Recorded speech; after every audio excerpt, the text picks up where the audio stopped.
ông cục này cứ ca đại sẽ cái đây tục cột phần còn hai có trời trôi một cột bệt thô rồi bỏ bệt sama sampot tớ ai đầm bay đỏ dương ở ruột phật ông pi sẽ cái đây tục nộp bàn nâng chẳng tiền chẳng bàn ca đại dương trời o bình chất là không ca sẽ đập bệt thô này cứ chỉ trọp sầm bát đỏ bờ sài na bị pru con bạch cha nhiệt nhôm bột bò để sạch nằng ai thưa nửa tì pưng ở khuôn anh bán tam để dễ ca sẽ đập hơi miền ca vô đằng này ai nằng ba sân chỉ dương mình ban dục chặt tục đã sẽ đập tế ca vô đằng sum bay tại non ca bồng pin thì cái đây lọ sum bay tại tịch túi coi dương ngọt ai vô đằng bàn đài nằng chẳng cứ việc tìm tia ca sẽ đập nâng ở bàn trà ơn tiền nâng đôi chỉ Opama thả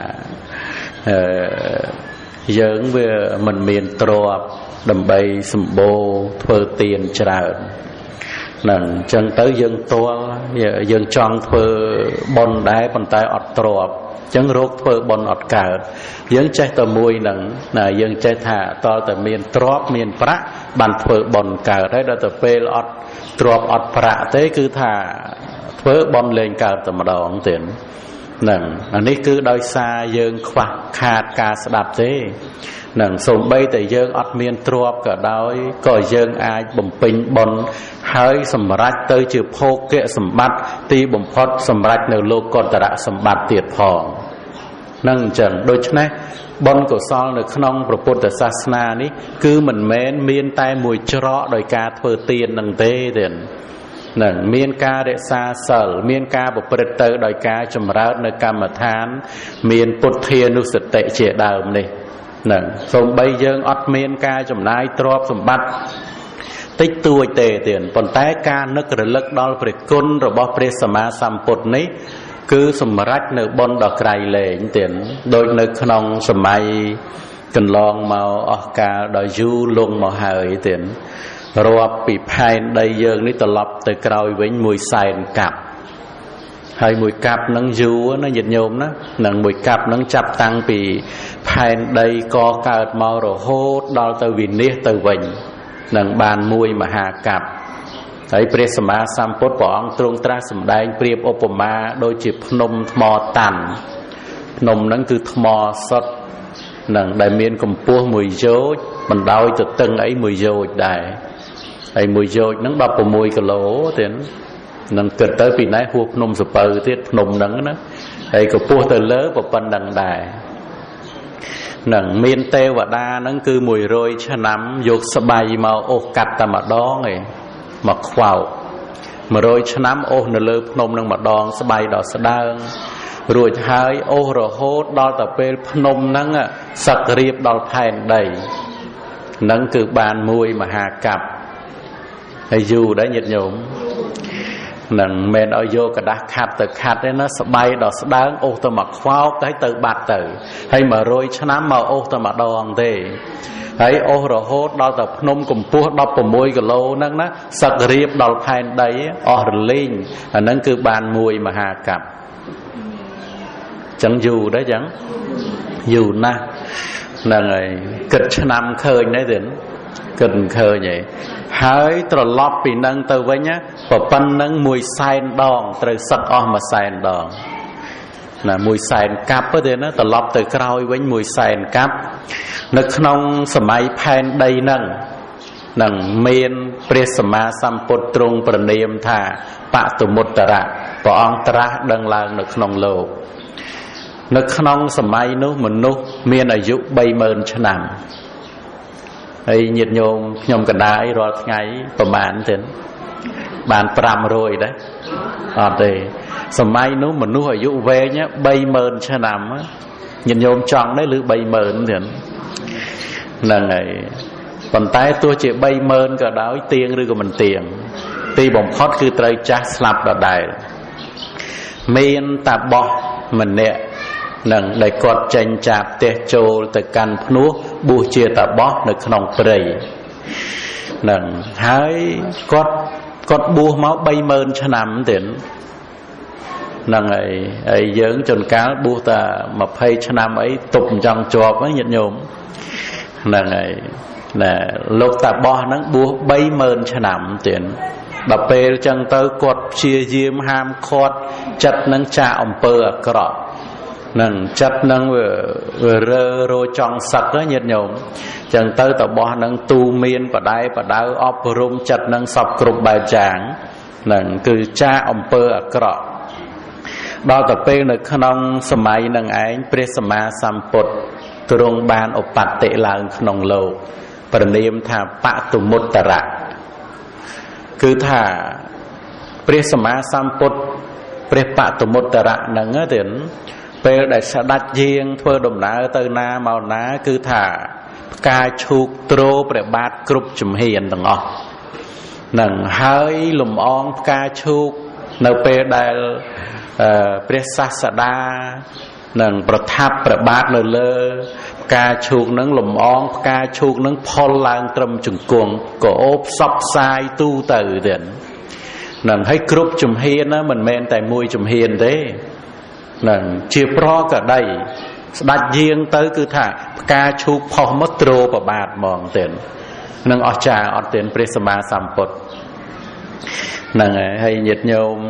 យកបានឃើញមិនដឹងសប្បាយចិត្តប៉ុណ្ណាមិនអញ្ចឹងទេណានឹងបានឃើញព្រះសម្មាសម្ពុទ្ធនៅក្នុងសម័យនោះឯងទៀតព្រះសម្មាសម្ពុទ្ធឃើញឧបនិស្ស័យរបស់តាបោះដែលធ្វើសមណធម៌នៅក្នុងព្រៃហ្នឹងចឹងទៅស្ដេចក៏បានយាងមកតាមអាកាសរួចហើយព្រះដ៏មានប្រភិយនឹងឯងគឺចង្ក្រមនៅក្នុងអាកាសនឹងស្ដេចយាងចង្ក្រមនៅក្នុងអាកាសមួយព្រះអង្គឯងចឹងទៅនឹងនៅក្នុងសម័យនោះតាបោះនឹងឯងក៏បានក្រឡេកមើលទៅឃើញនឹងរួចហើយក៏បានពោលថានឹងខ្ញុំនឹងកាលដែលបានប្រព្រឹត្តសមណធម៌មិនមានសេចក្តីធ្វេសប្រហែសរហូតអស់30,000 ឆ្នាំ30,000 ឆ្នាំហ្នឹងប្រហែលម៉ឺនទេ30000ទេណាត្រូវហ្នឹងហើយ30,000 ឆ្នាំហ្នឹងគឺ30000 ឆ្នាំនឹងកន្លងហើយនៅក្នុងព្រៃព្រះបតុមុត្តរៈសម្ពុទ្ធទ្រង់ឃើញខ្ញុំជាអ្នកស្វែងរកនៅប្រយោជន៍ដ៏ឧត្តមដោយសេចក្តីមិនប្រហែសហើយស្ដេចមកកាន់សំណាក់នៃខ្ញុំនឹងតបោះនឹងលោកពោលទេណាកាលនោះព្រះពុទ្ធមានពន្លឺដូចជាសម្បុរនៃផ្លែទន្លាប់នឹងនឹងមានប្រមាណមិនមានគ្រឿងប្រៀបមិនមានរូបដតីប្រកបស្មើដោយព្រះរូបរបស់ព្រះអង្គទ្រង់ចង្ក្រមឯដអាកាសកាលនោះព្រះពុទ្ធមិនមានអ្វីប្រកបស្មើដោយញាណទ្រង់ចង្ក្រមឯដអាកាសដូចជាសាលព្រឹកដែលមានផ្ការីកល្អពុំនោះសោតដូចផ្លេកបន្ទោក្នុងចន្លោះនៃដុំពពក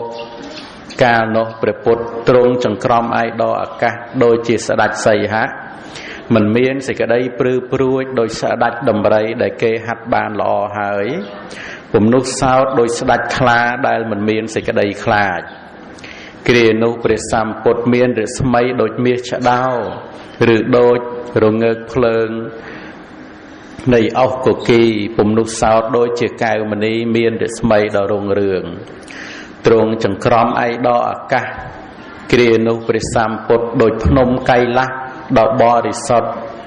ឬដូចព្រះច័ន្ទក្នុងថ្ងៃពេញបរមីនឹងញាតិញោមឮភ្នំកៃឡាសហ្នឹងនៅក្នុងព្រៃហែមពៀននៅក្នុងជំនុំនៃភ្នំហែមពៀនណាភ្នំកៃឡាសទេនឹងហើយកំពូលភ្នំហែមពៀនហ្នឹងគឺមានពណ៌នៅពេលដែលព្រះអាទិត្យរះឡើងទៀតដែលគ្របដណ្ដប់ទៅដោយទឹកកកខ្ញុំកណាបានទៅដល់ភ្នំហែមពៀនហ្នឹងទេណានឹងធ្វើដំណើរឡើងទៅលើភ្នំហែមពៀនហ្នឹងនឹងតិចក្រៃលែងទៀតហើយភ្នំហែមពៀនហ្នឹងមានកំពូល 84000 កំពូលគ្របដណ្ដប់ទៅដោយទឹកកកហើយនៅពេលដែលព្រះអាទិត្យរះចាំងឆ្លុះជាមួយនឹងទឹកកកហ្នឹងកំពូលខ្លះមានពណ៌ប្រាក់កំពូលខ្លះមានពណ៌មាសហ្នឹងនៅនឹងភ្នំហែមពៀនហ្នឹងទៀត នឹងហើយព្រះសម្មាសម្ពុទ្ធព្រះអង្គរួងរឿងដោយកំពូលភ្នំកៃឡាស់អញ្ចឹងទេនឹងអញ្ចឹងទៅបានតបោះនឹងលោកពោលបន្តទៅទៀតថាគ្រានោះព្រះសម្ពុទ្ធដូចភ្នំកៃឡាស់ដ៏បរិសុទ្ធឬដូចព្រះច័ន្ទក្នុងថ្ងៃពេញបរមីពុំនោះសោតដូចព្រះអាទិត្យតាំងនៅក្នុងទីពាក់កណ្ដាលគឺនៅថ្ងៃត្រង់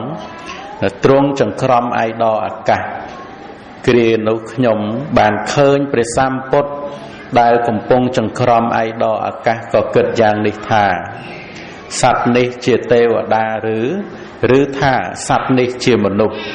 តបោះលោកនៅខាងក្រោមហើយលោកមើលព្រះសម្មាសម្ពុទ្ធដែលចង្ក្រមនៅលើអាកាសនឹងមានរស្មីរុងរឿងទេណានិរៈបែបនេះលើផែនដីខ្ញុំមិនដែលឮមិនដែលឃើញទំនងជាមានចំណែកនៃមុនសត្វនេះប្រហែលជាសាស្តាខ្ញុំលុះគិតយ៉ាងនេះហើយក៏ញ៉ាំងចិត្តរបស់ខ្លួនឲ្យជ្រះថ្លាគ្រានោះខ្ញុំប្រមូលផ្កាផ្សេងនិងគ្រឿងក្រអូបខ្ញុំក្រាលបុប្ផាសនៈមានន័យថាអាសនៈដែលធ្វើអំពីផ្កាដល់វិចិត្រល្អដែលជាទីរីករាយនៃចិត្តហើយពោលពាក្យនេះទៅរកព្រះមានព្រះភិក្ខជាសារថីនៃនរជនដ៏ប្រសើរថាបបិទ្ធព្រះអង្គមានព្យាយាមអាសនៈដែលខ្ញុំព្រះអង្គក្រាលហើយនេះសមគួរដល់ព្រះអង្គសូមព្រះអង្គញ៉ាំងចិត្តខ្ញុំព្រះអង្គឲ្យរីករាយហើយគង់លើអាសនៈជាវិការៈនៃផ្កា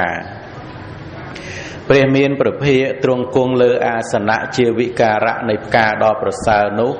អស់7យប់7ថ្ងៃដូចជាកេសររាជសីឥតតក់ស្លុតឡើយ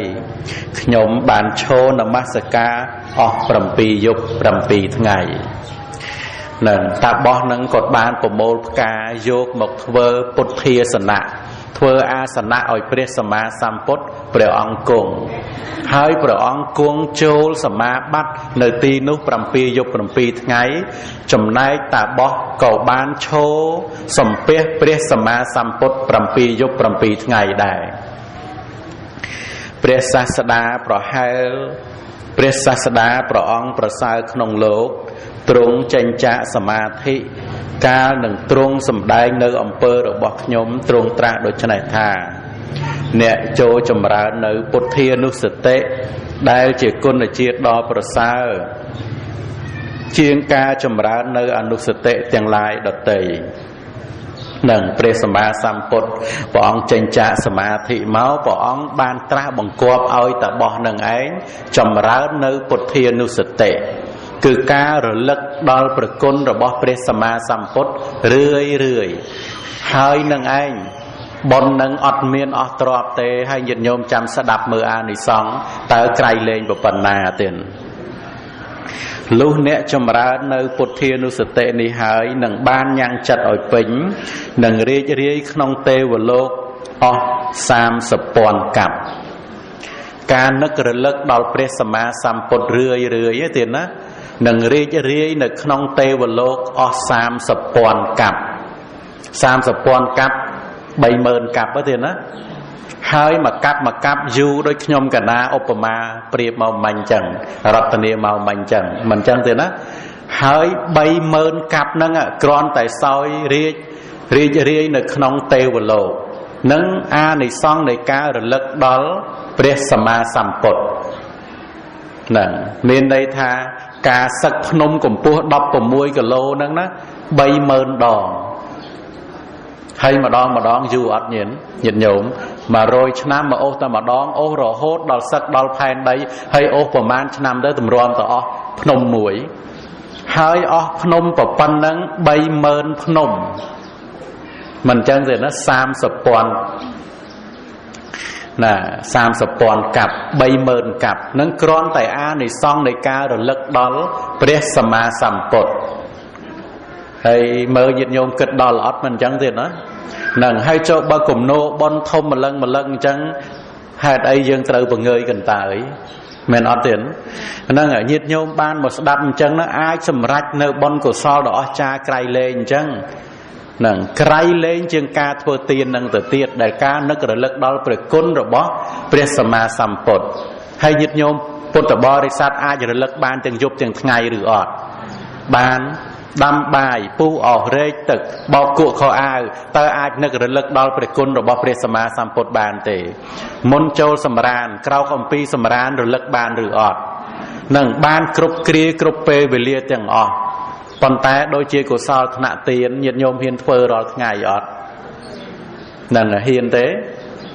nằng bà hiền rồi ngày có bình tích bình tuổi ọt men hiền này ọt thế mình chăng hãy có mình ban phơ tiền prức tiền là nghiệt đài men ọt tiền nằng còn ta cao rồi lực đó phải côn rồi bỏ phải sama samput xôm bay dương rồi vô đó tuồng phơ sai phơ trầm ca cả đời còn ta chặt dương ai rồi lực đó phải côn rồi bỏ ông ban đại rồi tề ban ông ma thải dưỡng của pung tại đâm bài rứ có thả phụ óc bao cuộc họ ai dưỡng mình ai tu mau thơ tiên ấy bà đấy mình chẳng thì nó nâng bị pro được vô là không cạch cả nghỉ còn tay ca rồi lực đo phải côn rồi bao pre sama sampot nè tu bây chỉ dưỡng rồi vô thơ ở vây cả đói tay chặt dưỡng ai rồi lực bàn đại rồi tệ nâng chân hai ban a này xong này ca rồi lực đo phải côn rồi bao pre sama sampot nè cứ thả đại dưỡng ban rồi lực hai rồi mê như đi được không tê một lốt 30,000 cặpច្រើនអត់ញាតិញោមហ្នឹងហើយអញ្ចឹងអ្នកណាធ្វើឲ្យយើងបានទេអត់ទេគឺត្រូវធ្វើដោយខ្លួនឯងវាអស់ចាត្រង់កន្លែងដែលយើងអាចធ្វើខ្លួនឯងបាននេះបើសិនជាយើងចាំគេធ្វើឲ្យលំបាកអត់ញាតិញោមលំបាកមិនដឹងថាគេធ្វើឲ្យយើងឬក៏មិនធ្វើមិនអញ្ចឹងតែត្រង់ដែលយើងអាចធ្វើខ្លួនឯងបាននេះអស់ចាឬក៏មិនអស់ចា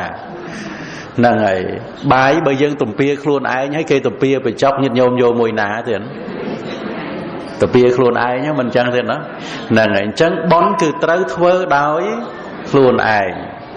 ហ្នឹងព្រះសម្មាសម្ពុទ្ធព្រះអង្គសម្ដែងដោយផ្ទាល់ប្រអស់ហ្នឹងហើយញាតិញោមពីថ្ងៃហ្នឹងទៅចេះទៀតណាធ្វើកិច្ចការងារអ្វីក៏ដោយតែបង្អោនចិត្តមករលឹកដល់ព្រះសម្មាសម្ពុទ្ធរឿយទៅ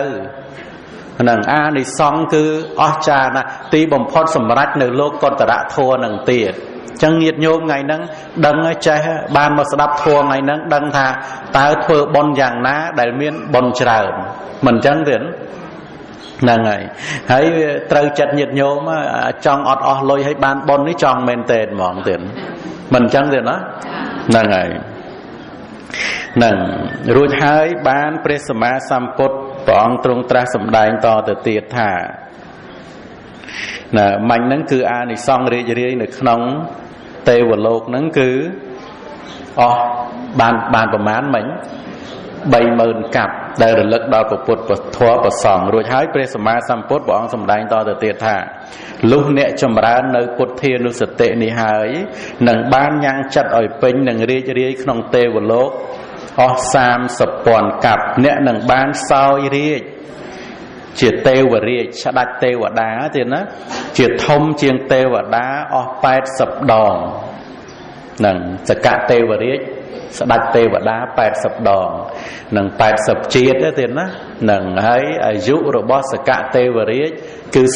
36 លានឆ្នាំមនុស្សនឹងហើយត្រូវបានជាស្ដេចទេវរាជហ្នឹងគឺថា80 ដងនឹងដែលអានិសង្ឃនៃការចម្រើននៅពុទ្ធានុសតិហ្នឹងវាដឹងអញ្ចឹងហើយមិនធ្វើទៀតមិនដឹងថាម៉េចទេមិនអញ្ចឹងទេណាហ្នឹងហើយហ្នឹងនឹងបានជាស្ដេចចក្រពត្តិ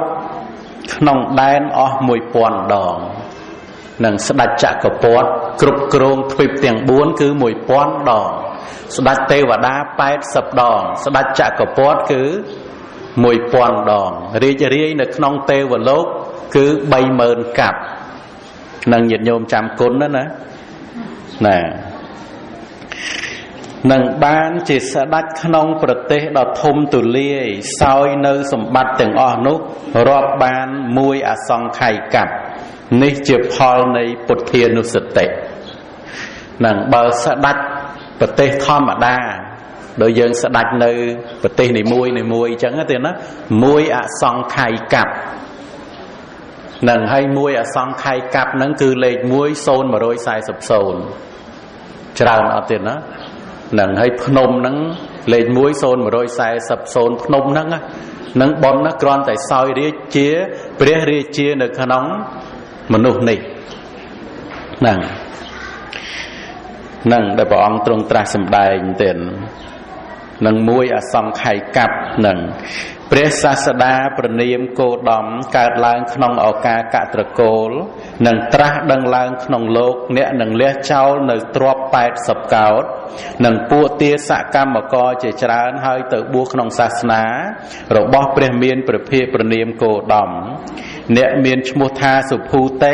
នឹងញ៉ាំងព្រះសម្ពុទ្ធប្រនាមគោតមទ្រង់ប្រសើរជាងពួកសក្យៈឲ្យប្រោះប្រានហើយនឹងបានជាសាវកនៃព្រះសាស្តាព្រះគោតមសម្ពុទ្ធទ្រង់គង់ក្នុងកណ្ដាលនៃភិក្ខុសង្ឃហើយទ្រង់តាំងអ្នកជាភិក្ខុប្រសើរក្នុងឋានៈទាំងពីរគឺក្នុងពួកនៃតក្ខេណយបុគ្គលមួយក្នុងការនៅមិនមានកិលេសដោយធម្មទេសនាមួយ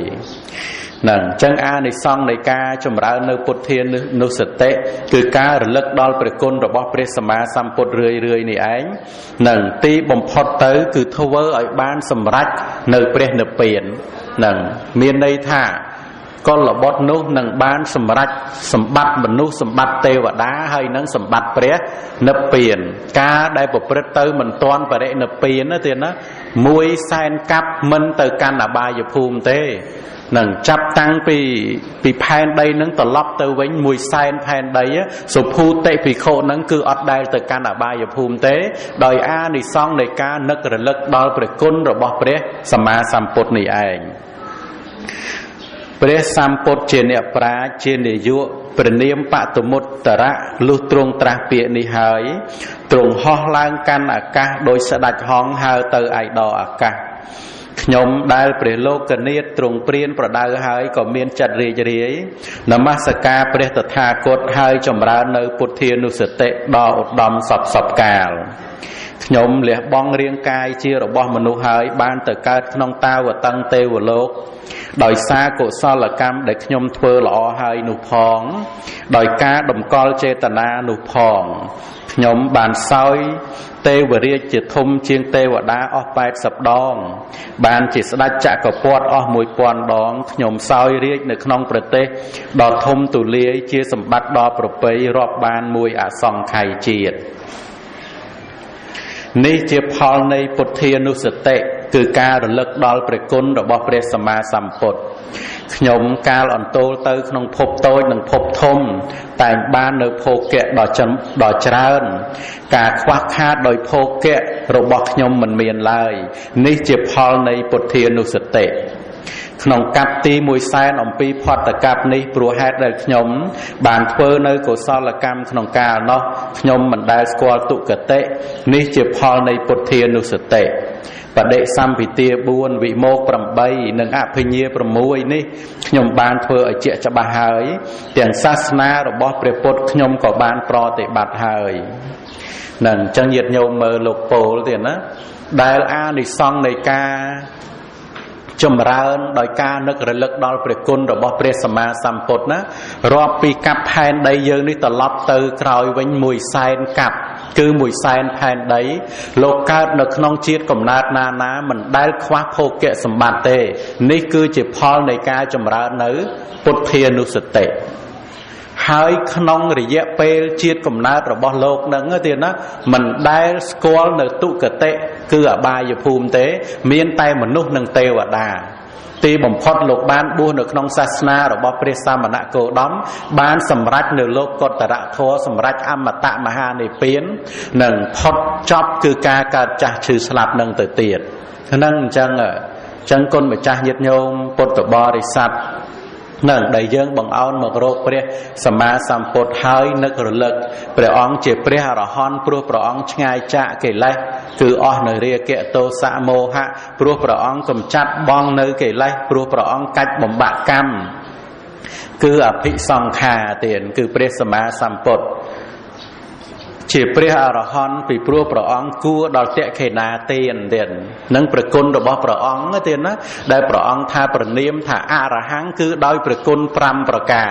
ទី1គឺព្រះអង្គឆ្ងាយចាកកិលេសទី2ព្រះអង្គកំចាត់បងនៅកិលេសទី3ព្រះអង្គកំចាត់បងនៅកម្មសង្សារចក្រណាគឺអភិសង្ខារទី4គឺព្រះអង្គជាអ្នកគួរព្រោះព្រះអង្គគួរនៅក្នុងការទទួលនៅតក្ខេណាទានទី5ព្រះអង្គទ្រង់ប្រនាមថាព្រះអរហង្គពីព្រោះព្រះអង្គមិនមានទីពួនធ្វើបាបនឹងអញ្ចឹងគឺព្រះសម្មាសម្ពុទ្ធព្រះអង្គប្រនាមថាព្រះអរហន្តនឹងអញ្ចឹងហើយដល់ទៅពេលញាតិញោមពុទ្ធបរិស័ទរលឹកមករកព្រះសម្មាសម្ពុទ្ធគឺរលឹកមករកព្រះគុណថាព្រះអង្គជាព្រះអរហន្តព្រោះព្រះអង្គឆ្ងាយចាកកិលេសគឺសឹកសត្រូវព្រះអង្គលះបង់នៅកិលេសព្រមទាំងវាសនាព្រះអង្គកាច់បំបាក់កម្មគឺអភិសង្ខារនឹងព្រះអង្គមិនប្រព្រឹត្តទៅដោយកុសលកម្មនិងអកុសលកម្មព្រះអង្គជាតក្ខេណយបុគ្គលដ៏ប្រសើរលើសលោកព្រះអង្គគឺជាអ្នកមិនពួនធ្វើបាបនឹងទ្រង់ប្រនាមថាព្រះអរហន្តនឹងញាតិញោមពុទ្ធបរិស័ទរលឹកមកលើព្រះគុណរបស់ព្រះអង្គយ៉ាងហ្នឹងព្រះអង្គទ្រង់ប្រនាមថាសម្មាសម្ពុទ្ធោមិនអញ្ចឹងញាតិញោមឮអត់ទៀតណាសម្មាសម្ពុទ្ធោពីព្រោះព្រះអង្គត្រាស់ដឹងនៅញយធម៌ទាំងពួងហើយញ៉ាំងអ្នកដតីឲ្យត្រាស់ដឹងផងយើងរលឹកមករកព្រះគុណរបស់ព្រះអង្គអញ្ចឹងទាំងយប់ទាំងថ្ងៃព្រះអង្គទ្រង់ប្រនាមថាសុគតោពីព្រោះព្រះអង្គមានដំណើរល្អគឺអរិយមគ្គប្រកបដោយអង្គ8ព្រះអង្គយាងទៅកាន់ទីល្អគឺព្រះនិព្វានព្រះអង្គយាងទៅដោយប្រពៃពីព្រោះកិលេសទាំងឡាយណាដែលព្រះសម្មាសម្ពុទ្ធលះបង់ហើយមានលោភៈទោសៈមោហៈជាដើមកិលេសទាំងអស់នោះមិនបានត្រឡប់កើតវិញឡើយនឹងទ្រង់ប្រនាមថាសុគតោនឹងព្រះអង្គទ្រង់ប្រនាមថាសុគតោពីព្រោះព្រះអង្គត្រាស់ដោយប្រពៃព្រះអង្គមានវាចាពិតនឹងព្រះអង្គពោលយ៉ាងណាព្រះអង្គធ្វើយ៉ាងនោះព្រះអង្គធ្វើយ៉ាងណាព្រះអង្គពោលយ៉ាងនោះនឹងគឺគ្រាន់តែប្រនាម3ប្រការផងគឺអរហង្គសម្មាសម្ពុទ្ធោនិងសុគតោសុគតោនឹងគឺ4ន័យមានផ្លូវយើងទៅប្រពៃគឺអរិយមគ្គព្រះអង្គយាងទៅកាន់ទីប្រពៃគឺព្រះនិព្វាននឹងព្រះអង្គមានដំណើរប្រពៃគឺថាព្រះអង្គប្រព្រឹត្តទៅជាអ្នកមិនមាននៅកិលេសនឹងដំណើរប្រពៃទៀតកិលេសទាំងឡាយណាដែលព្រះអង្គលះបង់ហើយកិលេសទាំងអស់នោះមិនបានត្រឡប់កើតវិញឡើយនឹងអញ្ចឹងនឹងគឺព្រះសម្មាសម្ពុទ្ធនឹងដូច្នេះគឺគុណម្ចាស់ញាតិញោមពុទ្ធបរិស័ទនឹងគឺរលឹកមករកប្រគុណរបស់ព្រះសម្មាសម្ពុទ្ធទាំងយប់ទាំងថ្ងៃនេះឯងគឺជាអ្នកប្រព្រឹត្តទៅនៅក្នុងពុទ្ធានុសតិហើយអានិសង្ឃមានសេចក្តីសុខរហូតដល់ការបានសម្រេចនៅលោកុត្តរសម្បត្តិគឺមគ្គផលនិព្វាននឹងអានិសង្ឃនឹងអញ្ចឹងទេណានឹងអញ្ចឹងគឺបុណ្យកុសលនៅក្នុងវេលាគ្រានេះដែលគុណម្ចាស់ញាតិញោមពុទ្ធបរិស័ទស្ដាប់សិក្សារៀនសូត្រមកយល់ចេះប៉ុណ្ណឹងហើយវានៅតែត្រង់ថាពីថ្ងៃហ្នឹងតទៅពីឥឡូវហ្នឹងតទៅតើញាតិញោមពុទ្ធបរិស័ទចម្រើនឬក៏មិនចម្រើនប៉ុណ្ណឹងទេហើយដែលចម្រើនហ្នឹងគឺត្រូវតាក់ទងជាមួយនឹងការចេះដឹងនៅក្នុងព្រះគុណរបស់ព្រះសម្មាសម្ពុទ្ធដែលយើងសូត្រថាអេតិពិសោភគវាអរហង្គសម្មាសម្ពុទ្ធោហើយអីទៀតវិជ្ជាចរណៈសម្បណ្ណោសុគតោលោកវិទូអនុត្តរោនឹងបរិសទ្ធម្មសារថិសត្ថាទេវៈមនុស្សសាnăngដូច្នេះគឺយើងសិក្សាឲ្យយល់នៅក្នុងបទគុណទាំង10ហ្នឹងហើយរលឹកទៅលើបទគុណទាំង10ហ្នឹងទាំងយប់ទាំងថ្ងៃញាតិញោមពុទ្ធបរិស័ទអត់អស់អីទេប៉ុន្តែបានបុណ្យច្រើនមិនអញ្ចឹងទេណាហ្នឹងហើយអញ្ចឹងពីថ្ងៃហ្នឹងទៅប្រឹងណាហ្នឹងហើយមានអ្នកណាឲ្យយើងប្រឹងជំនួសយើងបានអត់អត់ទេគឺត្រូវរលឹកដោយព្រះអង្គឯងដោយខ្លួនឯងហ្នឹងអញ្ចឹងការសម្ដែងព្រះធម៌នៅក្នុងវេលាគ្រានេះនឹងជាមួយព្រះអង្គគ្រូធម្មាភិរតោនៅក្នុងវេនបិណ្ឌ12ដែរណាក៏សំគួរប៉ុណ្ណឹងហើយសូមឲ្យគុណម្ចាស់ញាតិញោមពុទ្ធបរិស័ទពីជាតិនេះតទៅកុំឲ្យស្គាល់ទុគតិមានតែមនុស្សនិងទេវតារហូតកើតជាតិណាណាកុំឲ្យខ្វះភោគៈសម្បត្តិដោយព្រះសុភូតិទេណានឹងទីបំផុតទៅក៏សូមឲ្យបានត្រាស់ដឹងនៅអរិយសច្ចធម៌ក្នុងកាលដ៏សមគួរ